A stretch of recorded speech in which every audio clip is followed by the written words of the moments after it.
En esta presentación la idea es referirnos a cómo se interpretan los planos altimétricos de carta. Para ello vamos a empezar repasando dos diapositivas que están en la presentación de cartografía y luego profundizaremos un poco más en el concepto. Este plano o mapa es uno de los que vamos a utilizar en topografía. También es conocido como carta, porque en realidad la empresa que lo desarrolló denominaba Carta, Compañía Argentina de Relevamientos Topográficos y Aerofotogramétricos. Y es el mapa más detallado o plano más detallado que hay de la altimetría de la provincia de Misiones. O sea, aquí vemos otra vez las curvas altimétricas o curvas de nivel, que son estas líneas que, como decía, representan la unión de todos aquellos puntos que tienen una misma altura. Lo que tiene este mapa en sí es que también presenta otra información como caminos, presenta los usos de la Tierra con estos símbolos que ahora veremos en detalle, pero fue realizado en el año 1963, por lo tanto esa información está desactualizada. Sin embargo, lo que es el relieve y la hidrografía sigue siendo válida porque no sufre cambios, al menos no cambios significativos. O sea, obviamente el relieve puede sufrir pequeñas modificaciones por la erosión o en algún lugar que se haya hecho obra, movimiento de tierra, pero a nivel general se mantiene. Entonces sigue siendo una cartografía válida para trabajar justamente lo que es altimetría, pendientes, relieve e incluso hidrografía. Y va a ser uno de los materiales que siempre se recurra para el trabajo en la provincia de Misiones. Si bien hoy hay modelos digitales hechos por radar, los organismos de aplicación de las distintas leyes de ordenamiento del territorio en Misiones consideran esta la información que se debe utilizar de base para la zonificación o planificación del uso de un lote. Aquí vemos un poco más detallado el plano, por lo tanto podemos apreciar un poco qué información presenta. Por un lado, como decía, estos símbolos, por ejemplo, estos tres circulitos representa bosque espontáneo, dice acá, que quiere decir que es natural. Y puede ser que sea un bosque original o puede ser que sea un bosque secundario, lo que se denominan capueras.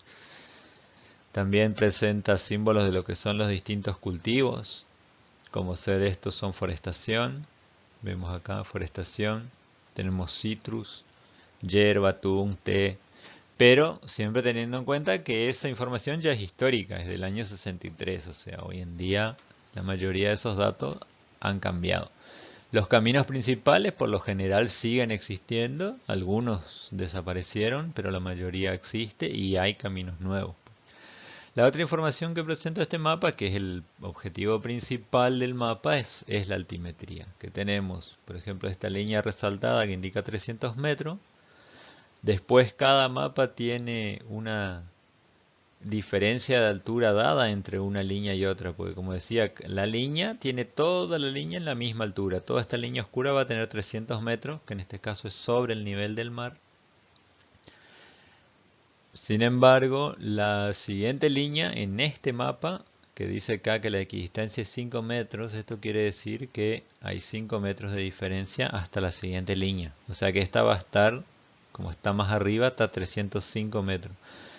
Después hay otra información, por ejemplo, la altura en la punta de los cerros, 296,5 metros sobre el nivel del mar, sería ese puntito que está justo delante del número.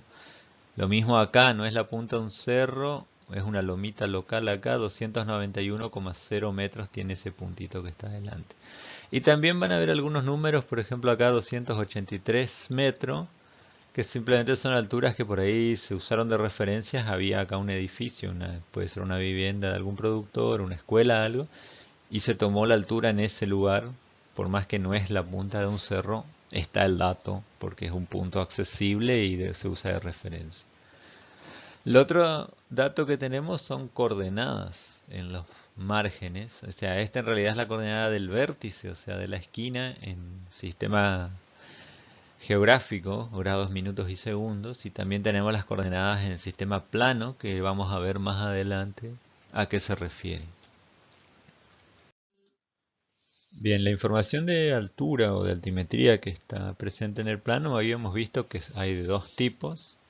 Ahora vamos a remarcar cómo diferenciarlas. Por un lado, la altura correspondiente a una línea o curva altimétrica, por ejemplo este 275 que está escrito acá corresponde a esta línea más resaltada, este 250 corresponde a esta línea más resaltada, las líneas intermedias se deducen por la equidistancia, pero hay otro dato que aparece que son los datos de los puntos que habíamos mencionado en la diapositiva anterior. Ahora la diferencia es, básicamente, hay dos cosas que nos indican. Por un lado, este primer dato está escrito acompañando, o sea, interrumpiendo la curva o la línea altimétrica y en la misma dirección de la línea altimétrica, y este dato, cuando corresponde a un punto, está escrito en forma horizontal y normalmente hay un punto cercano al dato que es el que corresponde al lugar al que está referida esa altura. En este caso está justo en el cruce de caminos o aquí. Y la otra característica es que este otro dato siempre está escrito de forma horizontal y además tiene un decimal.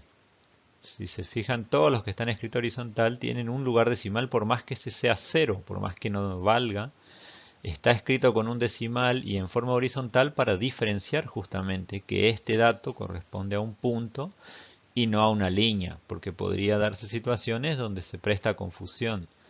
Por ejemplo, acá se podría prestar a confusión porque prácticamente está acompañando a la línea, incluso interrumpe la línea, pero al ver que tiene un número decimal sabemos que ese 279 no es la altura de esta línea acá, sino de un punto que está cercano a ese valor que es este, porque este tiene un decimal. Bien, la otra que vamos a ver es cómo diferenciar los arroyos dentro de las curvas, o sea, de las curvas de nivel dentro de una carta o plano altimétrico.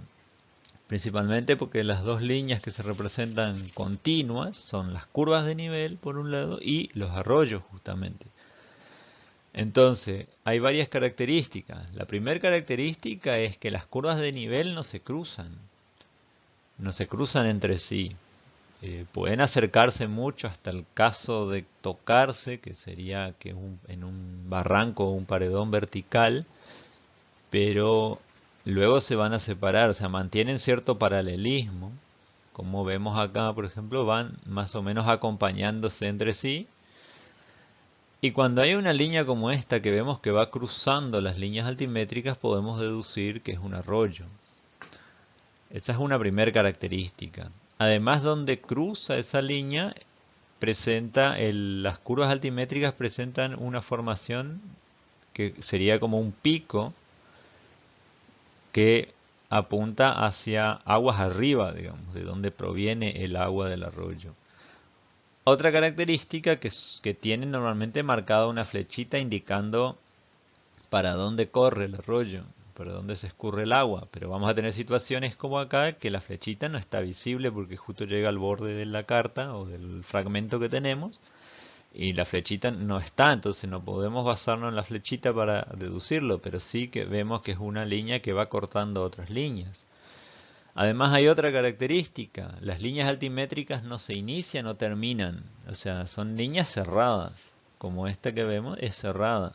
Solamente que muchas de las líneas no van a estar cerradas dentro del pequeño área que tenemos del plano. Algunas líneas recorren gran parte de la provincia y para volver a juntarse se hacen miles de kilómetros. Pero entonces en todo caso van a terminar en el margen, en el borde de nuestro fragmento del terreno o de la representación del plano y no dentro. Entonces cuando vemos una línea que se inicia dentro del plano o finaliza, en realidad como hablando de arroyo sería que se inicia porque de ahí sería la vertiente.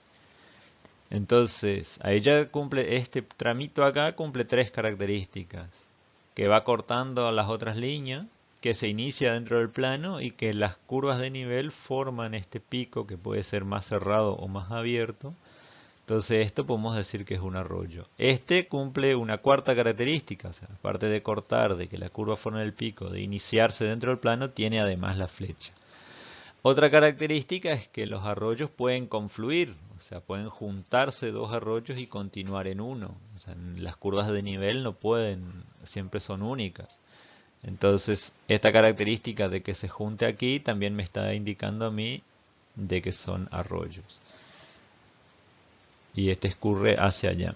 Y acá también tenemos una línea que inicia en el plano, las curvas de nivel que forman picos y la línea que va cortando las curvas. Entonces acá tenemos nuevamente un arroyo.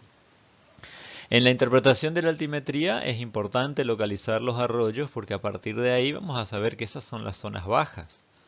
Y a partir de los arroyos podemos ir deduciendo hacia dónde sube el terreno. Por ejemplo, si el arroyo se inicia acá, quiere decir que el terreno sube en este sentido, contrario al que escurre el agua. Entonces también podemos deducir que estas son zonas altas. En la provincia de Misiones, por lo general, una curva o línea altimétrica cerrada va a indicar un cerro, una loma o una zona alta, porque prácticamente es muy escasa las zonas de depresiones, que se harían lagunas, que por ejemplo en zonas como Corrientes es mucho más común encontrar líneas cerradas que pueden pertenecer a bajos. En Misiones casi siempre son zonas altas. Pero igualmente podemos terminar de confirmarlo viendo que el arroyo va hacia allá, por lo tanto quiere decir que esta zona es más alta y sale un arroyo para cada lado. Con eso podemos ir interpretando que el terreno de aquí baja para aquí, hasta el arroyo. Si nosotros nos desplazamos hasta el arroyo y pasamos el arroyo, quiere decir que del otro lado el arroyo va a empezar a subir. El arroyo hace el cambio del relieve, porque es la zona más baja, y así sucesivamente. Entonces aquí veríamos los arroyos que teníamos presente en este pequeño recorte de carta.